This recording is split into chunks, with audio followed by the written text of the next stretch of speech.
Well, good evening and welcome to the Scuttlebutt podcast. I'm Rich Mellon. And I'm Sandy Mellon, and it is near the end of March here. We are social distancing, and a new word none of us knew a year ago. Who knew that the internet was made for this stuff? Yeah, but it's a snowy but milder day here, and yeah, we're ready to go. Our guest is with us today from Pennsylvania, and it's Alan Probst.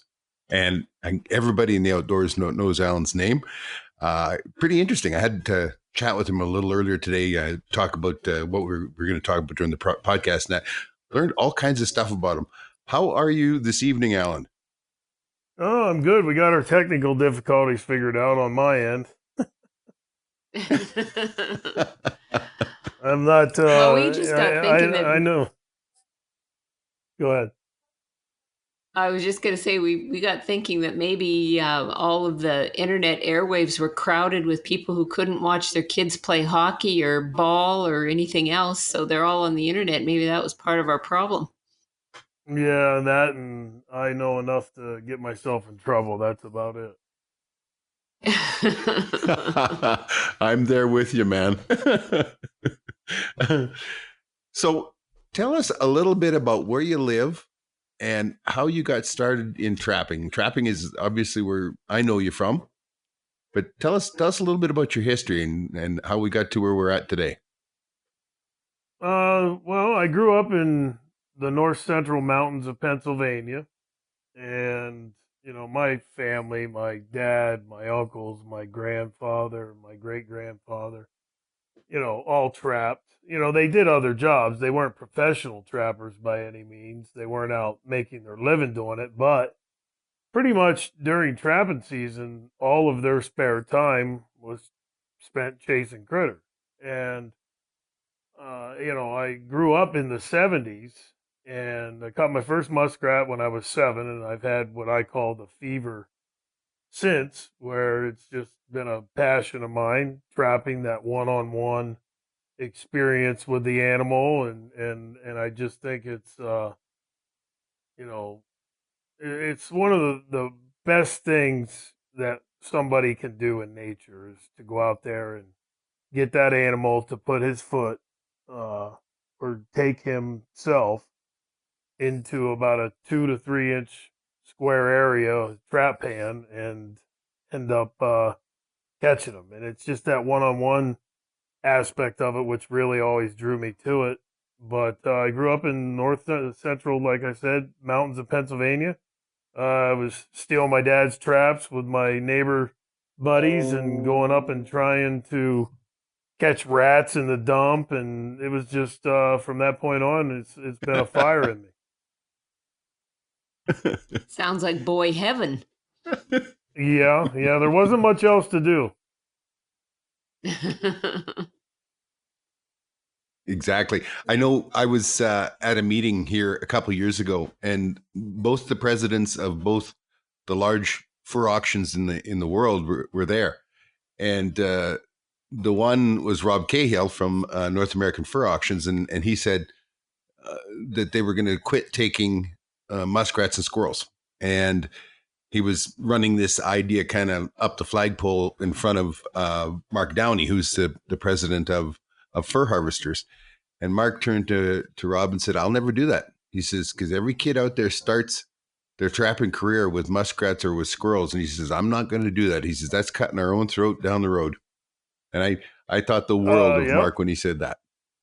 Yeah, absolutely. I mean, you think about it, no different than if you want to take a kid fishing, you're going to take them, for panfish or something that's easier to catch versus going out there trying to get a trophy trout or, a trophy bass in the boat. And it's a lot easier to find some muskrats and take a kid out and get that passion going for the outdoors versus trying to get a kid to pound in stakes into the ground in freezing temperatures and trying to catch a coyote or a wolf. Yeah, exactly. Not only that, but when it comes to things like the muskrats and squirrels, you can let them go on their own a lot. It's not so critical. It's not like they're going to be caught in a number 9 trap and have a heck of a time. I mean, they'll get a good swat if they're not careful with a zero jump trap or whatever, but they'll learn their lesson. That's where the kids should start, right? Oh, absolutely. We've all learned those lessons. I still got a bruise from this fall. I snapped my thumb right in a 1 3/4 Duke down here when I was out setting, and it still gave me a little bite. Well, it hit me perfect right on the thumbnail, and it basically still some remnants of it. Oh, they got a good swat, those 1 3/4 too. Let me tell you. Oh yeah, absolutely. And the thing about it, um, you hit it right on the head, or he hit it on the head when he said that, because where we're at as a society, as an industry, um, we have as a culture moved away from pretty much, and we may get back to it due to this virus, just like your wife just said, we're social distancing, and we've gotten away as a culture and as a society from that living off the land, the whole self-preservation, the whole, you know, aspect of that, to where this may shock some people back into it. I mean, it's pretty mind-numbing to me when you have, and I don't know where this originated. I know it was the mainstream media. I don't know which channel or where, but one person mentions that there may be a toilet paper shortage. It goes viral, and people are hoarding toilet paper. I I, mean, I, literally, if I don't. Hidden that's the in thing northern that you Alberta. think, if you think that's what you need during the quote unquote apocalypse, you are in trouble. Yeah, you're in deep trouble. I really, most times I get along in the modern world pretty smoothly. Sandy, Most yeah, times. Sandy's rolling her eyes looking at me. Most times, it's a pretty seamless fit. But when this came up, this, isolation and all that kind of stuff, I realized how out of step I was with the world, because my life has basically changed zero. I still go Yeah, to the trap line. I saw a meme on Facebook here a week or so ago, and it was a picture, I think, of Marilyn Manson or something. I'd have to look for it, but it's them staring out a window, and it was I don't remember the exact verbiage, but it was more like everybody's saying we have to self isolate, and hell, I've been planning for that for the last 10 years. Yeah. I've been practicing. I mean, Yeah. I've been practicing up here on my mountain with nobody around. So what's the difference? Yeah, I think there's been some really good memes out there over all of this, and if nothing Oh else, yeah, it shows that people still do have a sense of humor. Well, well you it's have funny to, because, because yeah, you just have to have a yeah, if sense you of if you don't keep humor. your humor, you're in trouble.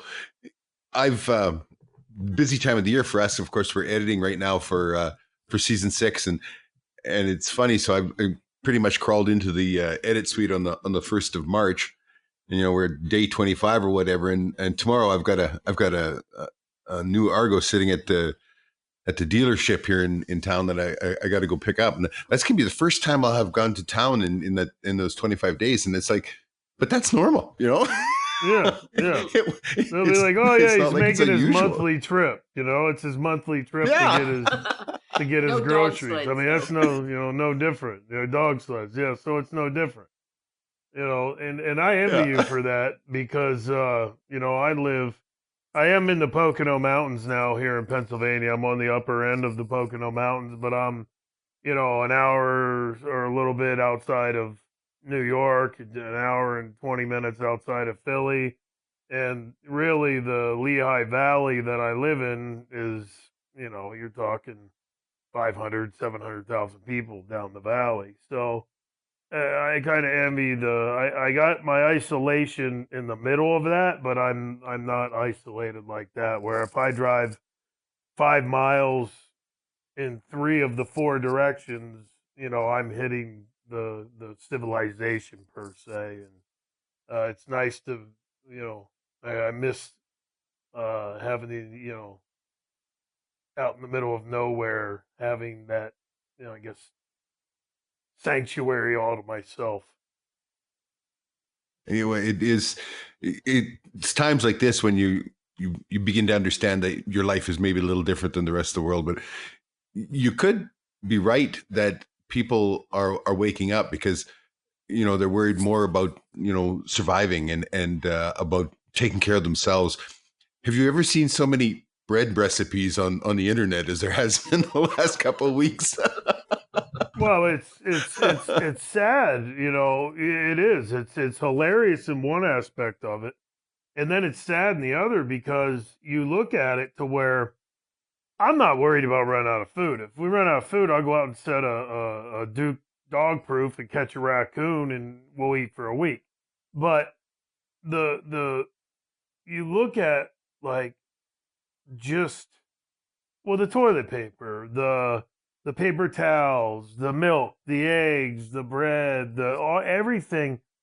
While everybody's grabbing the bread off of the shelf, thank God that I know how to make bread. So I'm going over and I'm grabbing the flour and I'm grabbing the salt and I'm gonna grab all that stuff because that's gonna last me a lot longer than a loaf of bread that's gonna go stale or moldy in a week. And these people Yeah. are very they're not self-sufficient. The and that's what has happened with society. Everything is easy now, where running through a drive-through, nobody has to make anything. And I think moving forward, this may change some attitudes.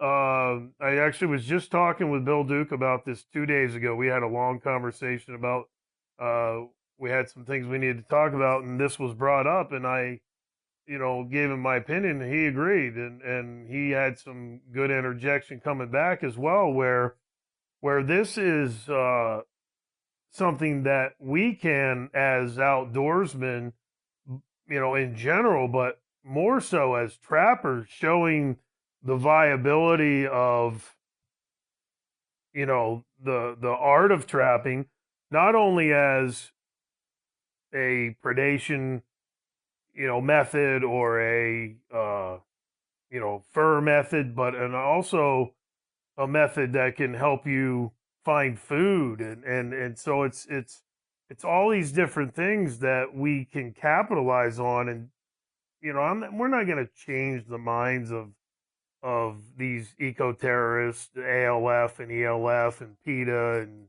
Humane Society, but we can touch that other 90% that are sitting in their house right now, scared of their own shadow because they know that if the grocery store shut down, they can't feed themselves. Well, I'm amazed at how many people are worried right now how they're going to eat if the restaurants close. And it's Oh, like, it's unreal. are you kidding me? Well, they've been closed here Like, for a week and a half now, and you're already starting to see on the internet people are starting like, where's my money? And I am a big fan of Donald Trump's. I like his I like aggressive people. I like people who are not afraid to say what's on their mind, get in your face, have a conviction about something, faith, and a lot of different things that go in that. So I'm a big fan of Donald. Am I a Trumpster where he can't do anything wrong? No. I'm not a big fan of this bailout. I don't want to get into that politics of it, but there are a lot of things that I don't like about this. And what I think is being done is just the different aspects of what we're going through can be used to take more of our freedoms away from us and make us even more dependent if we don't watch it on the government. And the last thing we want is to be dependent, because these type of situations really show that people need to get their act together. absolutely. And, I guess, like you said, maybe that's part of our responsibility to keep showing the way, right? That it can go Well, on and yeah, on. I had no idea that there were people that actually lived out of the restaurants because Sandy, of course, has a job where she's interacting in the business world all the time. So she probably, has lunch with a client 4 out of 5 days a week. Not anymore. yeah, not and anymore. and I wouldn't have lunch 4 times a year, would I, Sandy? Well, as long as we went to your favorite restaurant, you'd be fine. But, but no, I mean, it's not part of your daily life, and it used to be part of mine. Now we don't even. Now we have things like virtual coffees and stuff like that, and it's Yeah, even more critical that we stay in touch with each other, and that's why having this set up to do a podcast on a remote basis with you, Alan, is really great for us, yep. and good for our viewers and people who keep track of us and offer us suggestions, because it's just the way that we have to do things anymore. Oh, I was just surprised though when the great toilet paper hoarding last week started, right? Yeah. And the people that were It's they yeah. were panicking what they were going to do for water and everything else, and it's like, how long could we live with what we have in our freezer and our Oh, and our pantry? well, Oh, I got a I'll good bet you year. eight I or got a nine good months. year. Yeah, I got a good yeah. year Yeah, because I actually have a lot of my stock for my meat company here. So, right, but right. Oh, it's well protected too.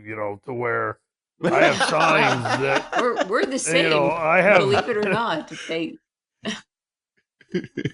Yeah, I posted It's up just a like posting on Facebook today that I'd went out and plowed the road. We have a half mile of road out to the highway, and it had drifted all shut yesterday, and so there was 3 feet of snow overall.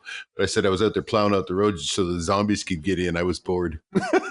yeah, yeah, yeah. I just it's there's a lot of there's going to be a lot of changes and there's going to be a lot of different things that are going to change. Well, people laughed at the preppers, and I don't think many people are laughing anymore.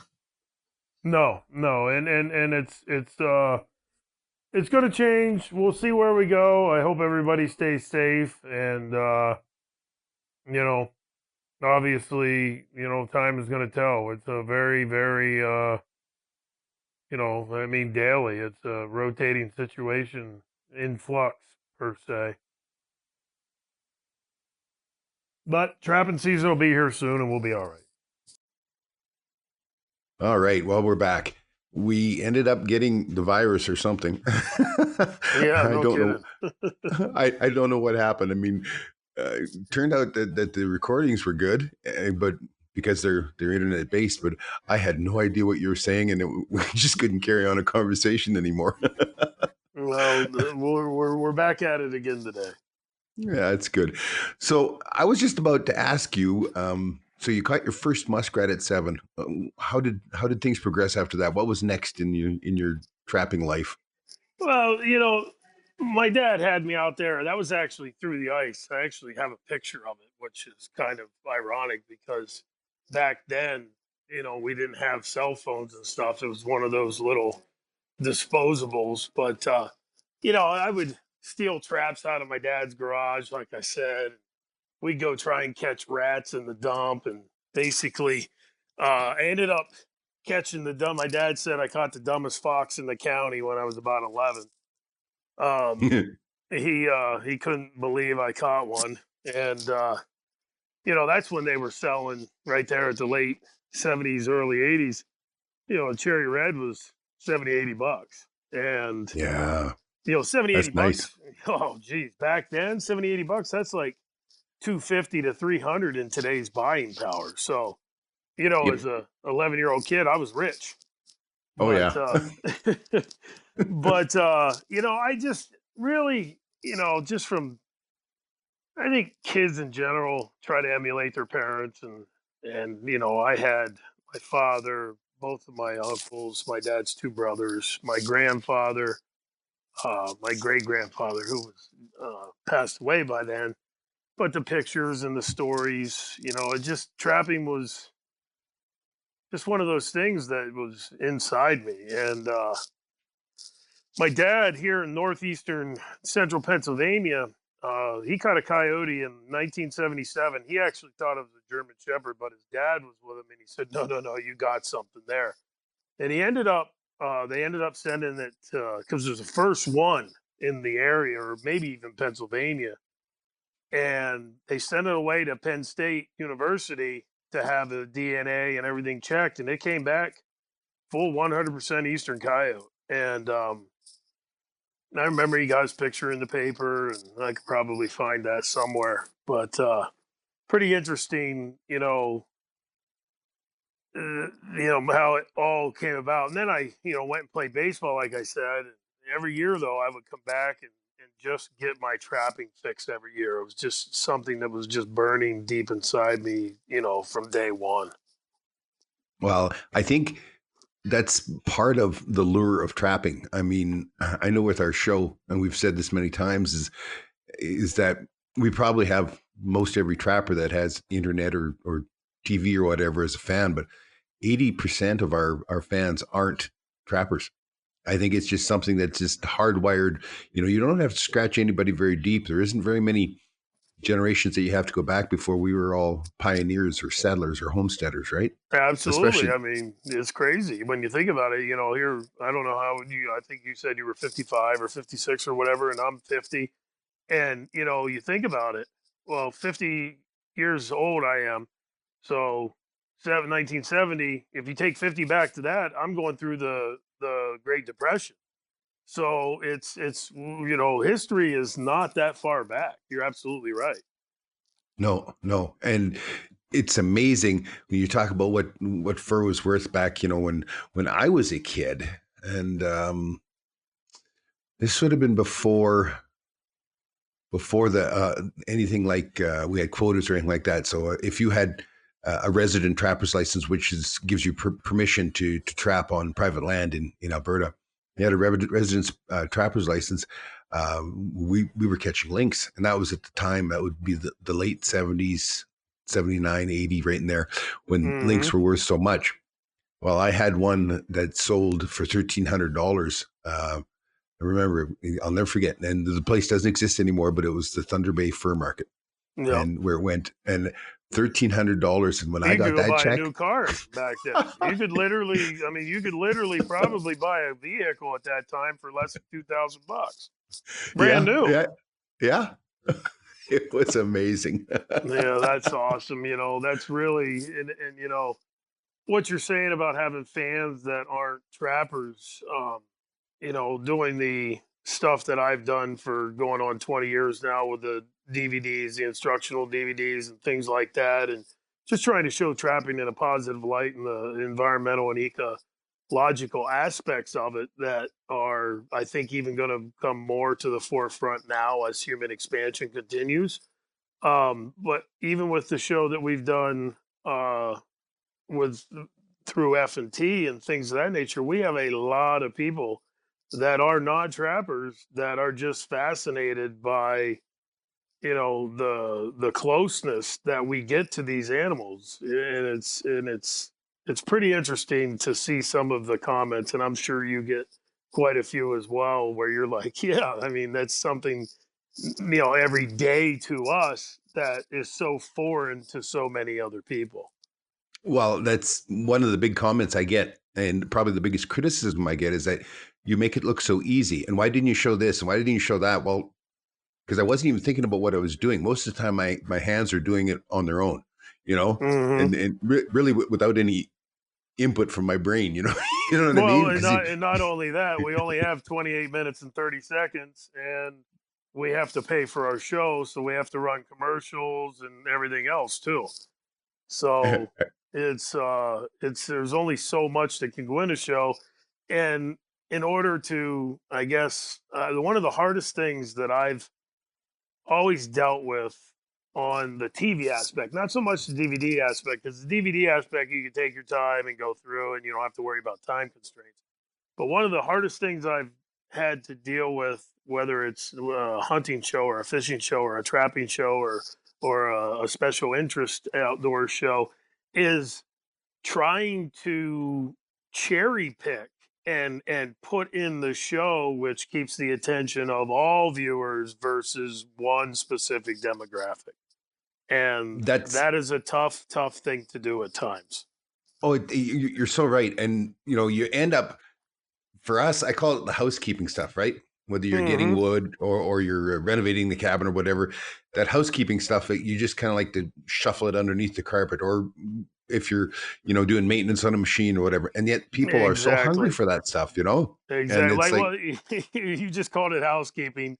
I call it cutting room floor. Like where we have a whole set being made. Let's say it takes 9 minutes to make a set, and you want to dwindle that down to 4 minutes and 15 seconds, and maybe you have 13 frames that you need to get out of it as well. So we're banging 9 minutes, cutting it way in half. Now all 9 minutes was usable. But what do we use? Do we show pounding in the steak? Do we show sifting the dirt? Do we show putting the pan cover on? No, these are things that are so minute to the process that they don't make the show. And that's specifically exactly what you just said. People are like, well, why didn't you show this? Well, yeah. we didn't have time, and we were hoping that you knew that you had to use that. So it's pretty interesting, when you look at it from that aspect. Well, just tell everybody, how did you start in TV?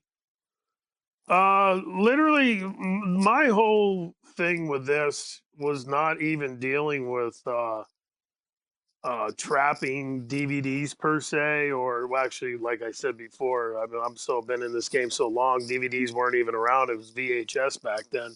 But myself and my roommate, when I was with the New York Mets in 2000, we would come back off of a road trip. Say we flew in from Syracuse into Norfolk, and it would be 2 o'clock in the morning. We would go to Walmart to see if they had any new Monster Buck videos or whatever, or if they had any Roger Raglan videos, because that's all we did was sit there and watch that and Jeff Foxworthy's Redneck Deer Hunter, and so he grew up in Pennsylvania too, and we just both were hunters and outdoorsmen. And we would literally watch and critique these videos, like, man, why would they do that? And I lived in Orlando for a couple years, and as I said before, I just said I want to do this, and I met with the Outdoor Channel and said I'd like to do a trapping TV show, and the guy's like, well, there's definitely a need for it. And then I quickly found out that wow, it's going to take a lot more than just getting a camera to figure this stuff out. And I was ignorant to the whole process. I just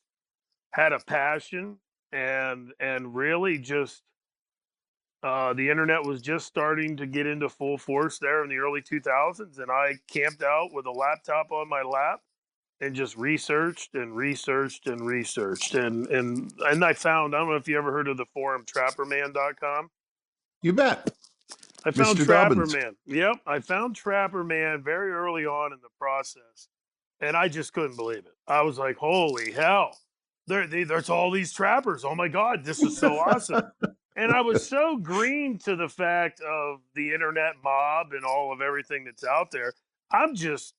Dude, I'm me. I don't have any problems with anybody unless they give me an issue. I'm more or less, hey, this is what I do, and hey, oh, that's great, good for you, and I wish success for everybody. And I got on there, and I'm like, well, this is how I make a set, and dude, it was like within 2 days, I had 50 people tell me, oh, you don't know what you're talking about, and I'm like, whoa, what is going on? And it was just, the first night I called my dad, and I said, Dad, I found this place. There's all these trappers. It's pretty unbelievable. I can't believe it. And then a week later, I'm like, I don't even want to deal with these people. And no, there's a lot of truth to this, because it amazes me, and I'm sure I'm going to piss a lot of people off with this statement. And really, I don't care, because it is black and white, and the truth is the truth. If you're online the first day of trapping season and you're sitting there telling people how to trap, I'm pretty sure you're not putting any traps in the ground. And and there's literally hundreds of people on these forums that will sit there and bash a kid.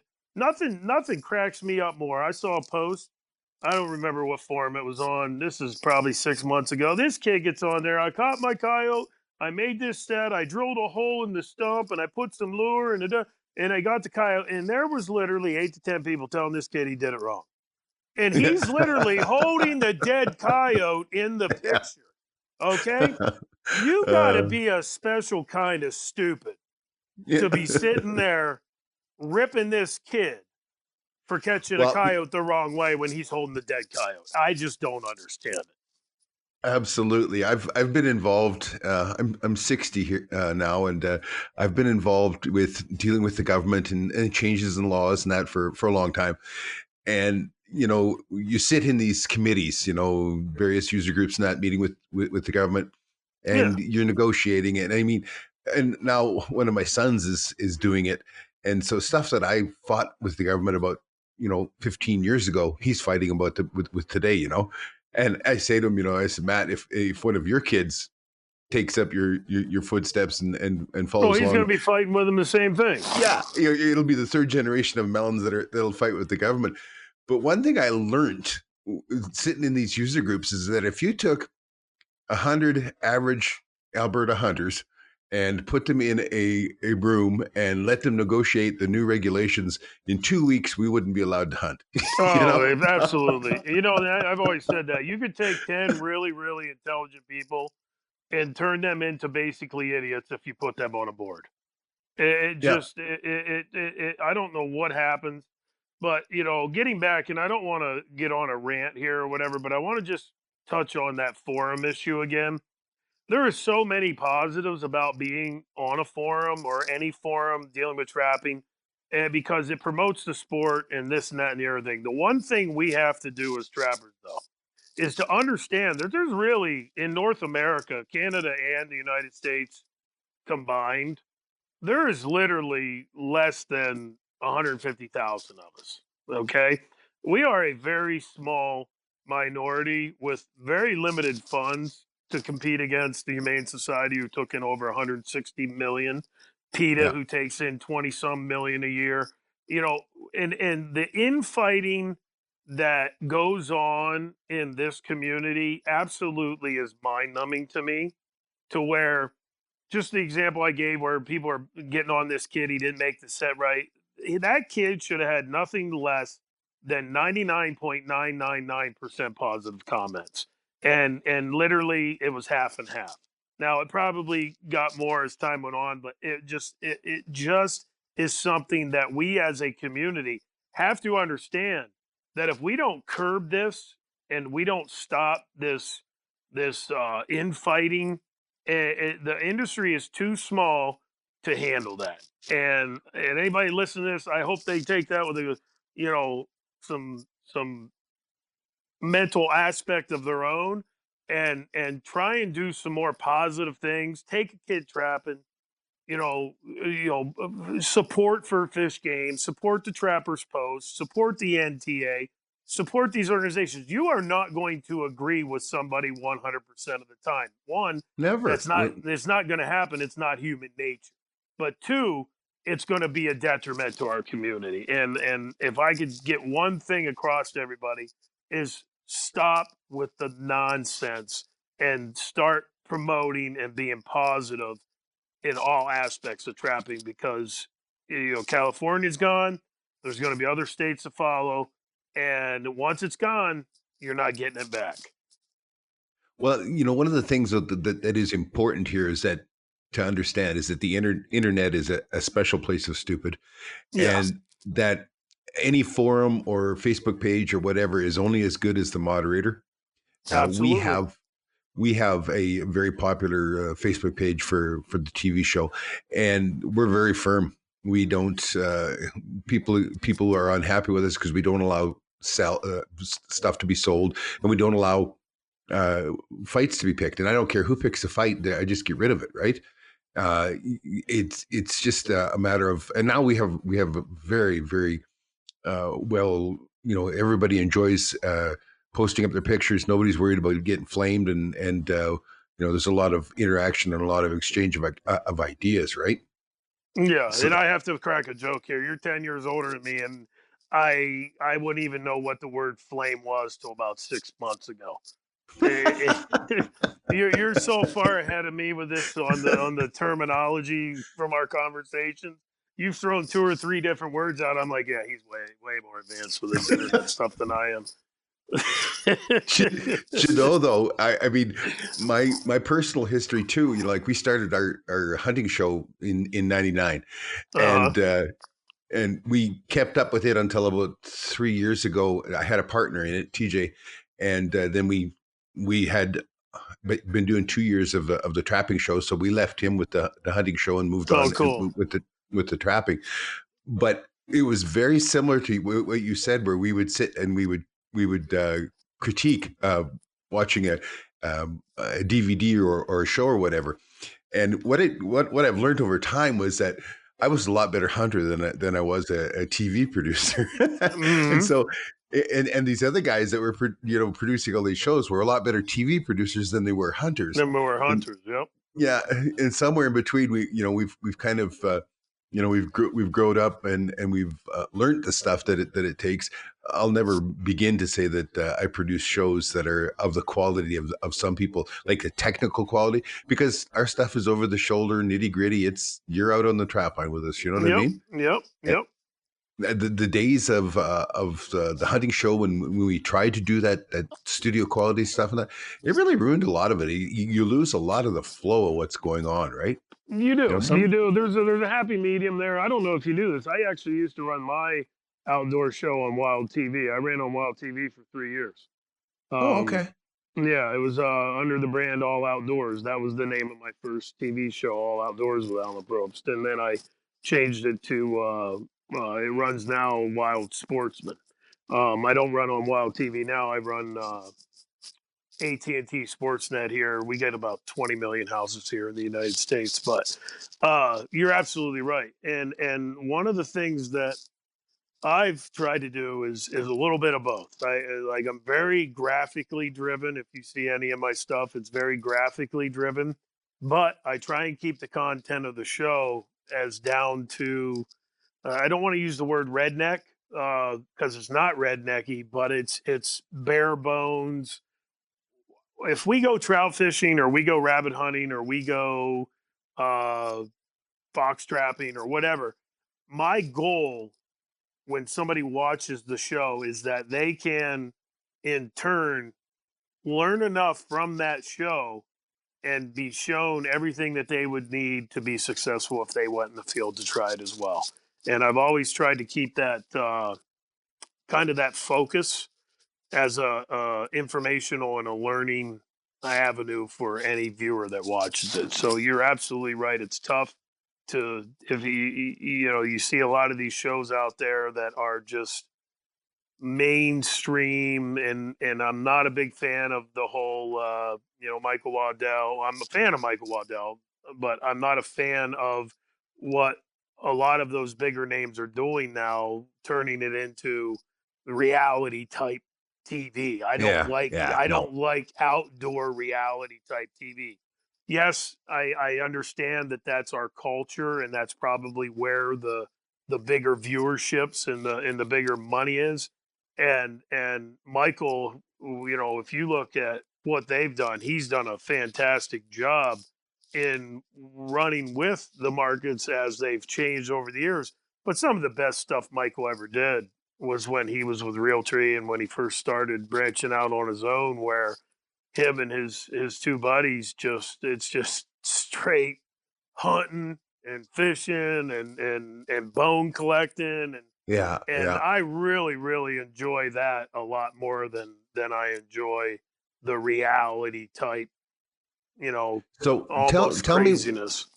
what when you're talking about reality type, like I haven't seen his stuff in years now. I mean, we don't get it here. What do you mean by that? Is it like the Well, over just dramatized well, stuff or? it's almost it's not a copy because it's different, but it's a lot like the Duck Dynasty stuff where Oh, okay, there's a okay. lot of humor put into it and I'm not bashing that aspect of it because he's one of the most successful and more power to him. Me as an outdoors person though, I like that nitty gritty outdoor stuff. I'm not a big fan of the reality stuff. Now, did I watch Duck Dynasty and laugh at it? Absolutely. But I know those guys on a personal level too, from being in the industry so long, to where those guys are hardcore duck hunters and hardcore businessmen. Me personally, would have loved to just go see and watch them do shows that were just hardcore hunting and whatever. Now they mixed in some hunting and stuff in their shows, but those shows that Duck Dynasty put out were so mainstream because of that aspect that they were trying to do, which is fine, and it was very successful. It's just me personally, I like that. I want to watch hunting and fishing. I don't Well, need to yeah, laugh about it. that was the thing though. It became entertainment and rather than an outdoor programming show, right?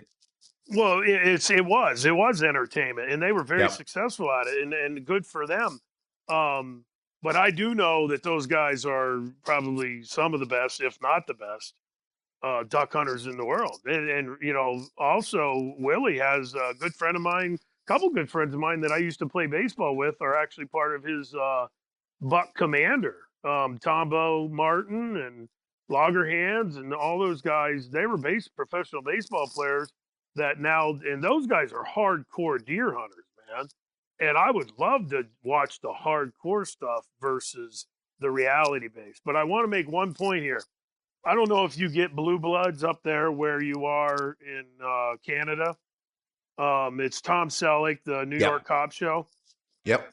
Well, Blue Bloods is a run of the mill cop show, but it's been so successful for so many years. It's outlived most all other ones that ever touch the airways. Is that because of Tom Selleck and the writing so much better? Yeah, maybe, whatever. It's a great show. But the thing that I think was the main cog of Blue Bloods being as long and successful as it's been, as well as Duck Dynasty, as long as it was, I personally feel that people love those two shows because those two shows show a family eating together and loving each other and praying and all of those different things that go into what is missing from people's lives today. I think those two shows have resonated with the people because the people in general are missing what those shows are offering. You And that's know, my philosophy on those two shows being successful, even though they're two completely different genres. I won't disagree with you. And it's funny. And well, actually, it's not funny. It's sad that you would notice those two shows because they're of the family and the eating together and the praying and that kind of stuff. That Yep. it's funny that they stick out because of that. And I don't mean funny No, in no, a I know humorous exactly way. what you mean. It's sad because that was every day. Like, I mean, that was like we were laughing the other day about Bonanza used to come on, and it was an old time duster western thing that would come on Oh, I Sunday love nights. Bonanza. I still watch Bonanza. I Oh, do you? watch it on. We have. Yeah, oh my God, are you kidding me? I still watch that. The Virginian, Daniel Boone. They're all on what's called the Inspiration Network here in the United States. If you have DirecTV, channel 364, I watch that stuff daily. Oh, cool, very cool. I But watch The Big Valley. I yeah, watch that. The Rifleman. It's like nonstop. It's the only channel I watch. oh, good. It's good. So you did the hunting the outdoors show for how many years before you started the trapping show? Well, I still do the outdoor show. That's been since 2005, so I've been Okay. doing that 15 years. Okay. The trapping show came about, and we first aired on Pursuit in 2010, and we're going into our 10th season. Right now, actually 2011, we're going into our 10th season right now. F&T, uh, as you know, in the trapping industry, there's just not a lot of advertising dollars out there.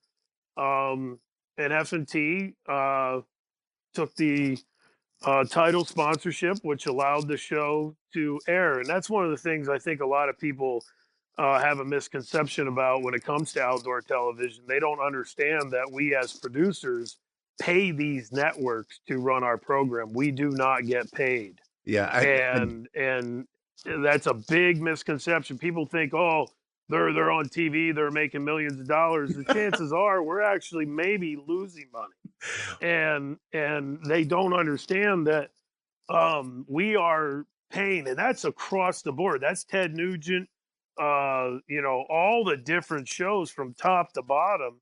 Whether you're, upper echelon like Shockey or Nugent or Lee and Tiffany or whatever, all the way to down to the little guys like us, um, we all pay the networks to air our programs, and depending on your time slots, the more money it costs to get into those better time slots. And I think a lot of people don't understand that fact.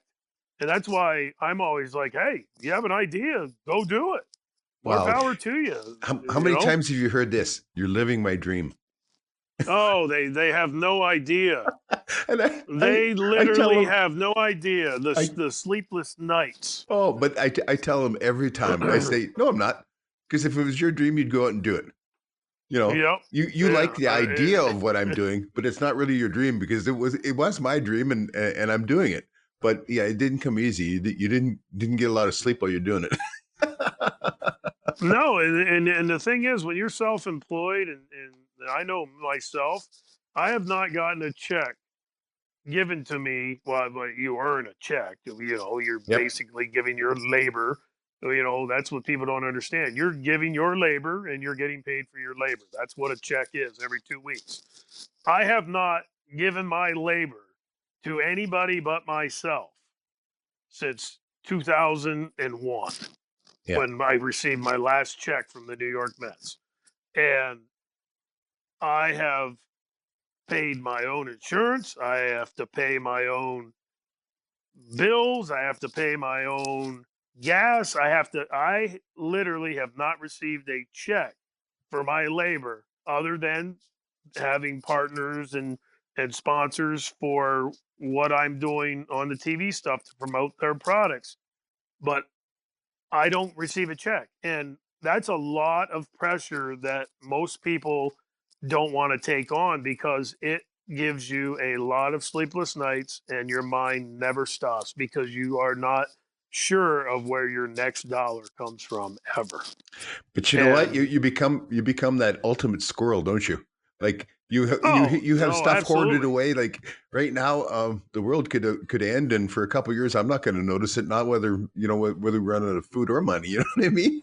Absolutely, absolutely. And the thing is, I think I'm a little better than a squirrel, because I guarantee you, if I buried it, I remember where the hell it's at. Wait till you got 10 more years on you. I'm not sure about where all mine's buried anymore. Yeah, I probably not either. I just figured I'd throw that in there. So you've been doing that for 10 years and you said that you've kind of stepped back from, you don't appear as much on the show now?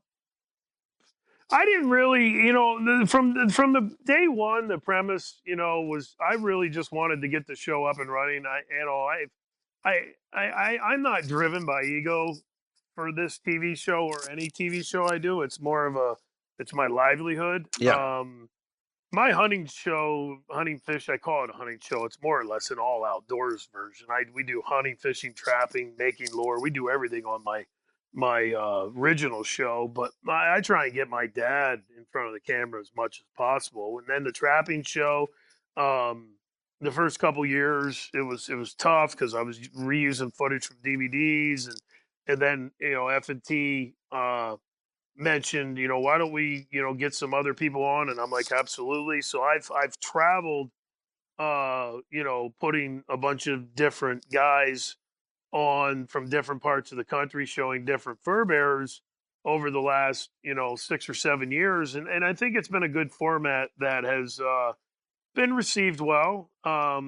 There's a lot of things we could do better. There's a lot of things we could do worse. But ultimately, I'm on like man, I think the most I was ever on was maybe four, but 2 or 3 shows a year. I think last year I did a raccoon show and a predator show. That's when I was showing my techniques, and I think we had 4 or 5 other people involved. Gary Schumann's always one of the people we have on the show because he's just such a unique character. with his water line and muskrats. He pounds out thousands of muskrats a year there in northern Michigan.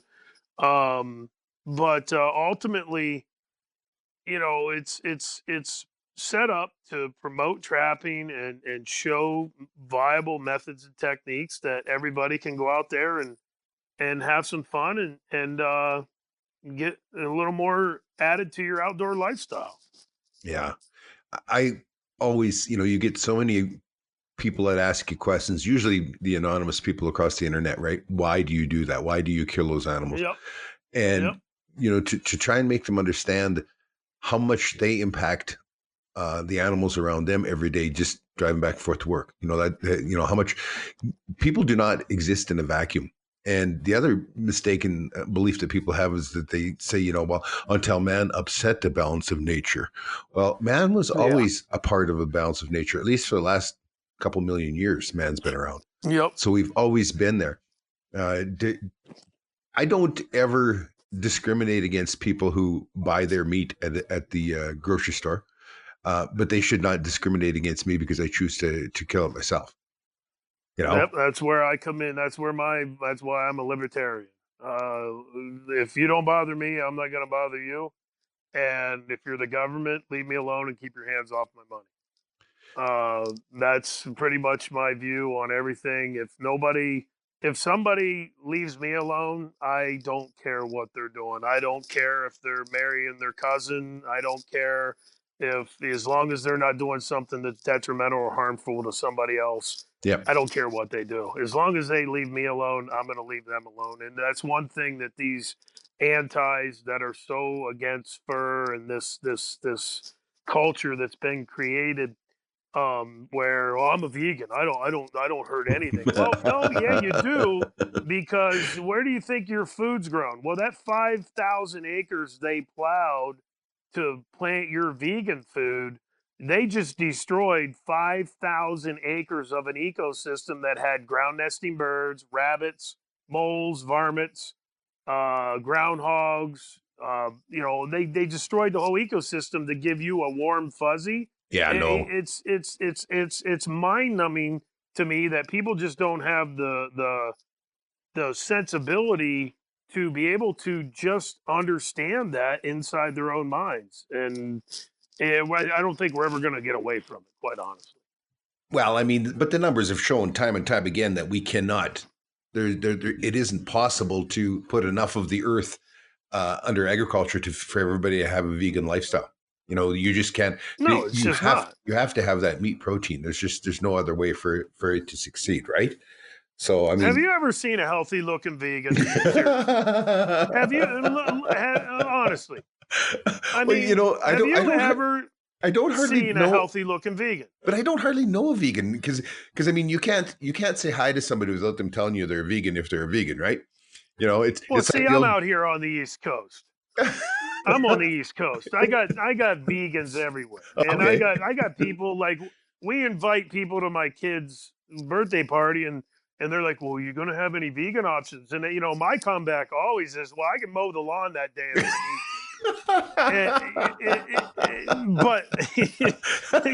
But literally, but seriously, on a serious note, there's vegans everywhere, and they are frail, pale-looking individuals. They've got no color. They're frail, no muscle mass, or if they do have muscle mass, it's just like a muscle attached to a bone.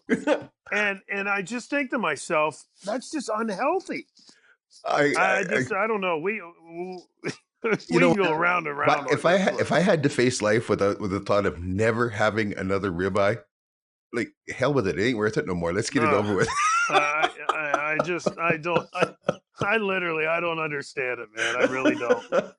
I don't. It's amazing. I don't want to get all political here, but it's my mind just goes nonstop. And you're talking about that and the vegans, and then my mind goes to, now that we're dealing with this coronavirus, and isn't it funny how, like, when the news media, and it doesn't matter, CNN, MSNBC, Fox News, doesn't matter, when they're giving the totals of the people infected and the people who have died and whatever, They're saying this percentage of men and Yeah. this percentage of women. Why are they not letting us know the other 47 genders I know. that have died from the coronavirus? I Isn't it know. amazing how everything's back to two genders again? Yeah. Yeah. It's just mind-numbing to me. I got my one boy and his wife both working in the healthcare system, and I said to him, I says, "So how do you guys handle this gender system?" He says, "This gender thing when they come to the hospital." He says, "There's only two genders in the hospital, Dad." Yeah, He says, there's only two genders in the hospital. "Yeah." he says, Oh "You're my either a man or a God. woman," and he says, "We treat you based on that." He says, "Whatever you're telling yourself, between your ears, that's up to you, right?" Oh, and you got to feel bad. I don't. I mean, that's not. I don't live with that. And if somebody has to live with that, maybe it is something that they need some help with. But to to just go through life and be mad at the world about everything, I just don't understand it. I think it's a sign of boredom. I think it's a sign of decadence in our society that we are so grotesquely well off that we can worry about things like that. You know? Yeah, I think that's the case. If so, like, look at it right now. You don't see a hint of that because everybody's worried about dying. Yeah, exactly. Everybody's worried about catching the coronavirus, and the media's got people just completely, just on wits end with everything. You got people hoarding toilet I paper. Oh know. my God! Well, it's the old saying, right? Uh, uh, There are no atheists in a foxhole. no, no, no. They're all praying for God to come save them. It's a funny world we live in, my friend, and the trapping industry is one of those aspects that we get the all forms and walks of life that just seem to have an opinion on everything that's done in our outdoor pursuits. But you're doing something different too, both with fur products and with wild meat, right? Yep, that comes down to a financial thing, though. That was, I've told you I've been in TV for 15 years. Okay, I also ran three different networks at one time. I was running for 3 years, running Wild TV, Pursuit Channel, and Sportsman Channel with my program. I had some very, very large sponsors. I had Swarovski Optics, Tink 69, Excalibur Crossbows, Ram Trucks. I mean, I was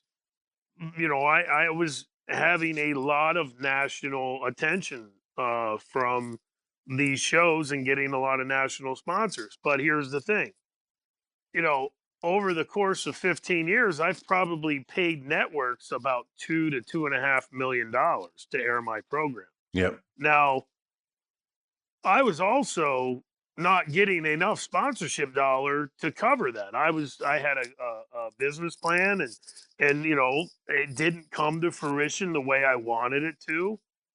I just didn't have enough help.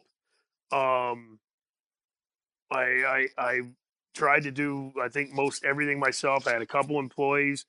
It just, I was spending money hand over fist running these programs at the national level, and it spent $2.5 million running these programs. Well, as you know, there's no residual income on that, No. and there's no retirement. There's no money coming in 6 months later. It's you get paid, your money goes out, you take what's left over, and you live on that.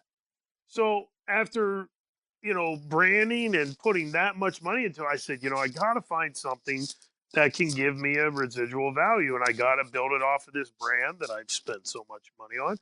And in that process, I started researching the beef industry and the exotics. Now, when I say exotics, I'm more talking venison, elk, and buffalo and wild boar and things like that. Not so much alligator and crazy exotics, even though we do carry those products.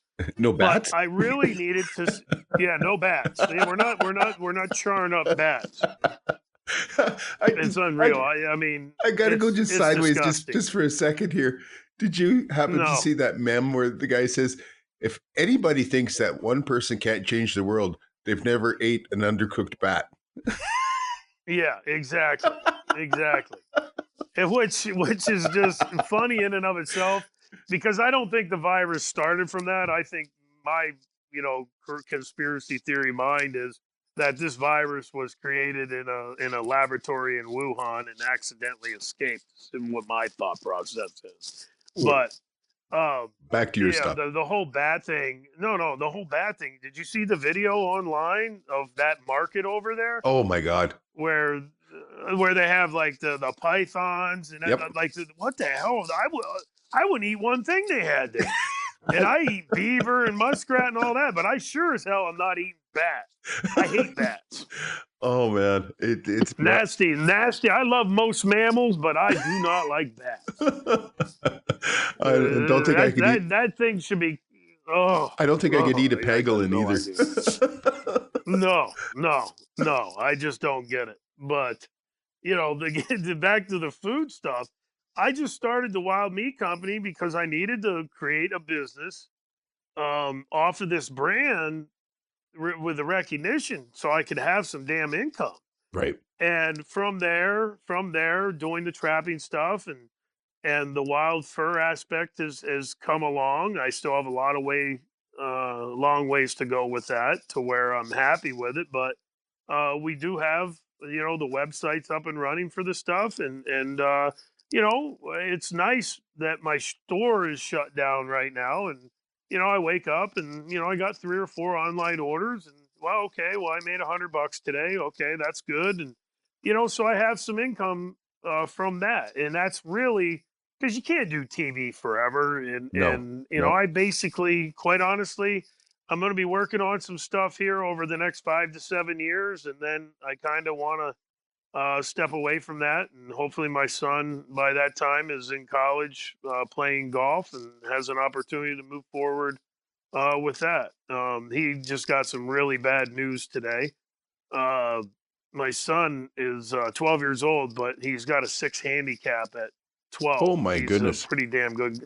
Yeah, he's a pretty good golfer. He's from the men's tees at 12 years old, shooting in the mid 70s. Oh. And I haven't been able to beat him since he was 9. And obviously, I have a little bit of athletic ability, but he pounds me and he laughs at me and makes fun of me and all that. But he got 2 bad clicks of news today. They canceled the drive chip putt qualifiers for this year for the Masters, so he doesn't have a chance to qualify for that. And in his tour last year in New Jersey, he, by breaking into the mid 70s, qualified for the European World Championship in Europe. And it was supposed to be over Memorial Day weekend in Scotland, the birthplace of Oh, golf. wow. And he would be competing against the best from over 50 different countries in his age division, which he did 2 years ago. He went to the Worlds and he qualified for the Worlds in Pinehurst, and he went down there. He played all right. He shot, I think, low 80s when he was 10 years old. He shot low 80s and finished about middle of the pack.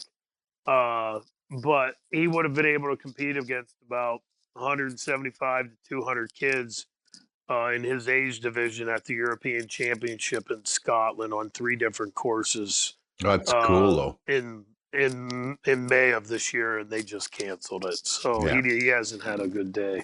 No, that's Which, cool. But I think my favorite quote ever is that youth is wasted on the young. Well, yeah, exactly. Youth is wasted on the young. Yeah, when we get to be our age, when we actually know something, we've been using that brain that we grew for the first 40 years of our life and then started to use. And and then your body says, I don't think so. Yeah, exactly. Well, I was a catcher in baseball. I've had 3 knee operations and my elbow bone chips and my shoulder rotator cuff. Literally, when I wake up in the morning over the last 6 months, I started to wear instead of rolling out of bed, literally rolling out of bed, not like picking myself up by my arms, but literally rolling out of the bed. I have started to wake up and then just stretch. And by stretching, I'm able to have a little more mobility through the day. Oh, that's good.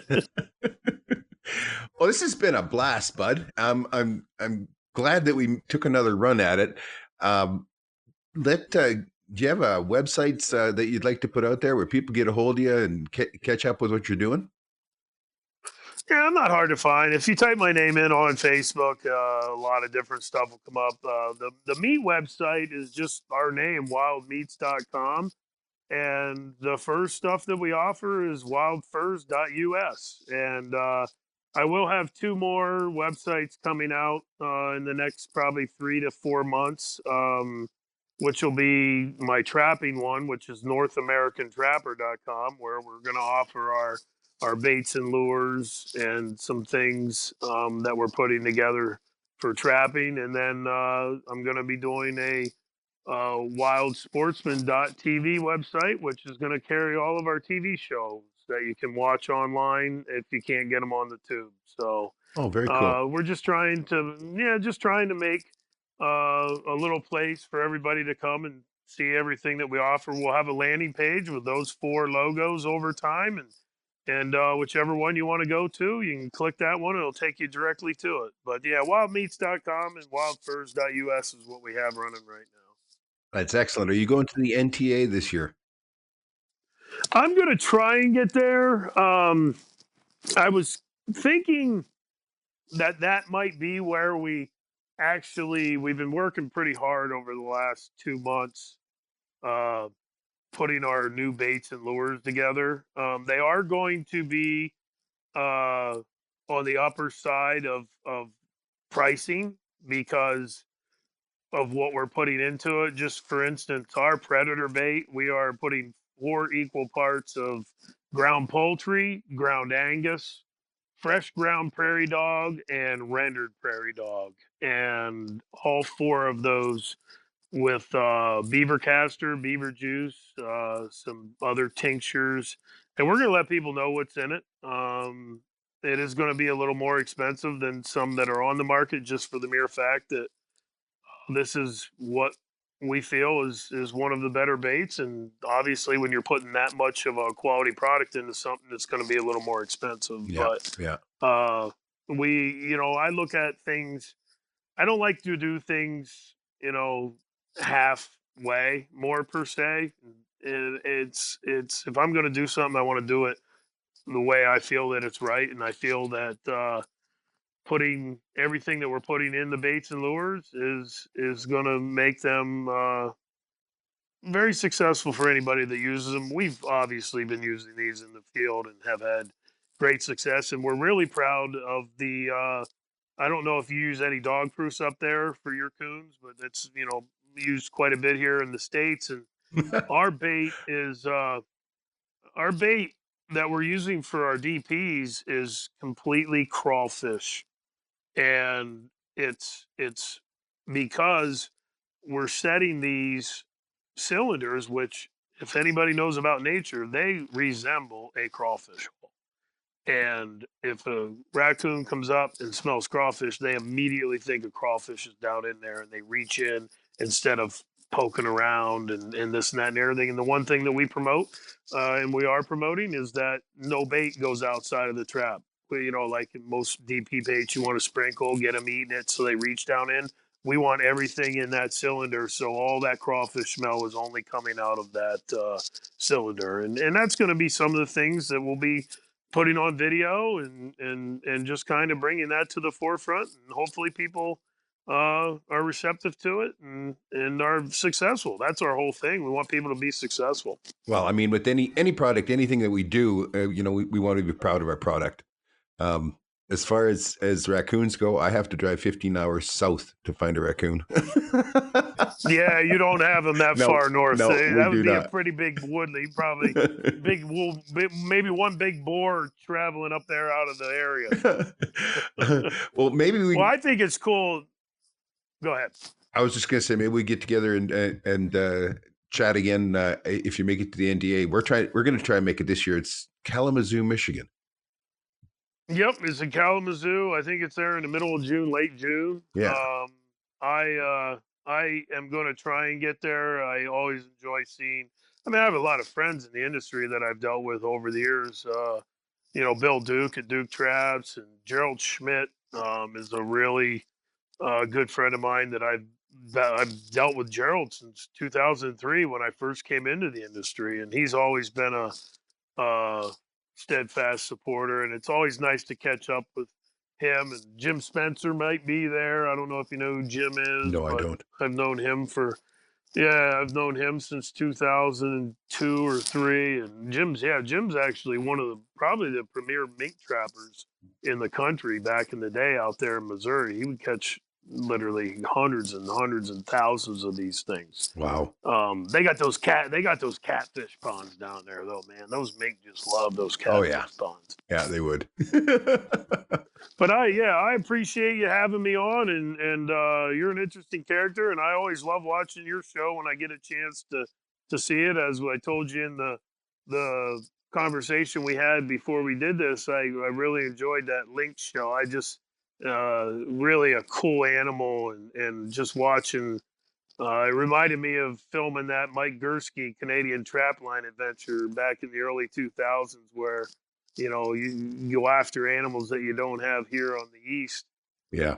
It's just a cool thing to watch, and you and your wife do a nice job. And if you ever need anything from me, I'll be more than happy to help out in any way. Well, let's keep in touch, and hopefully the world straightens out here and we get off of crazy, and we'll be able to meet in Kalamazoo. It sounds like a plan, my friend. All right. Thank you.